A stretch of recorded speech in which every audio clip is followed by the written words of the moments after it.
So you're a listing agent, and we're going to talk a little bit about how you would handle conversations that you're going to have with buyer's agents that inquire with you on the property that you have listed. So there's a few things to keep in mind here. The first one, really right off the bat, it's important to remember there's a lot of different ways you can go, a lot of different strategies that you can use when you're handling these conversations.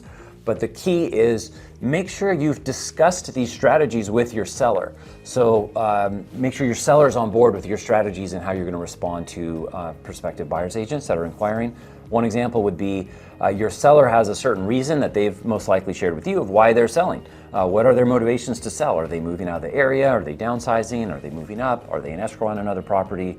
A lot of that information can inform a buyer's agent about your seller's motivation that may not be in your seller's best interest for every buyer's agent to know that story, especially if you have people that are selling because of a divorce or a lost job, things like this. You might in reality have a highly motivated seller, but it might be detrimental to that seller if just how highly motivated they are is conveyed to the buyer's agent. So you just might not want that out there. But you also might have a seller who's wants that out and just let's make this happen as fast as possible. I want to see the offer. It really depends. You don't want to find out the hard way, meaning a seller found out how you were handling that communication and they're not happy with it.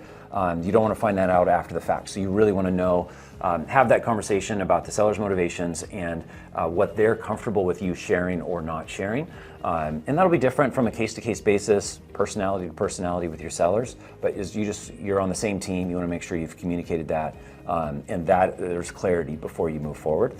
So that's number one. Number two, and I think sometimes newer agents have a hard time kind of getting their head around this part, but your answers as a listing agent and the way you conduct yourself, it's okay that might be a little bit different in a blistering hot seller's market versus a slower, more buyer-friendly market. So if you're having 10 offers on every listing that you have, you're going to have a different type of conversation. You're going to need to weed out less serious, less qualified buyers really quickly so that your seller's not wasting time on the market. When you have a seller that's had a hard time just getting anyone to even show the property, let alone call you about it, let alone write an offer, those conversations are a little bit different.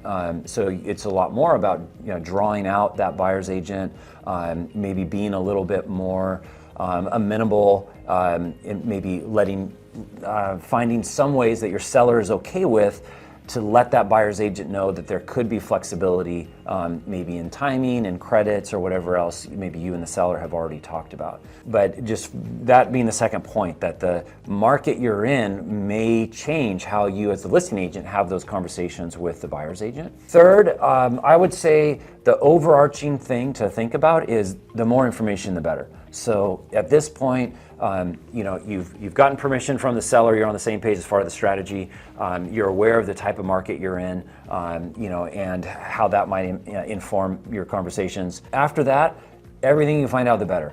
Is that buyer, are they qualified? What are they needing in terms of timing? What's the down payment like? How did they feel about the home? How important is that location to them? Is it well within their price range? Is it right near the tippy top of their price range? Just more information, the better.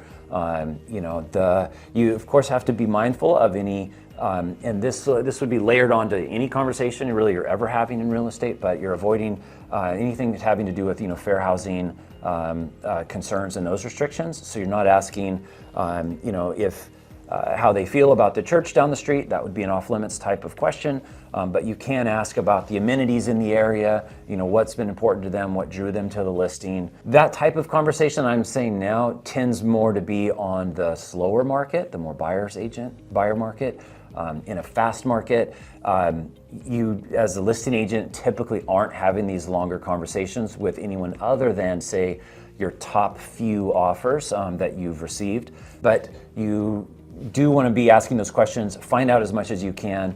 It will be relevant to your negotiation, whether it's in a counteroffer, mid-transaction, if there are questions of repairs that come up and so on. It's good to ask those questions, ask as much as you can, and don't be afraid to ask multiple follow-up questions to the agent on the other side to dig deeper. You'll get to the more interesting, more useful information that way.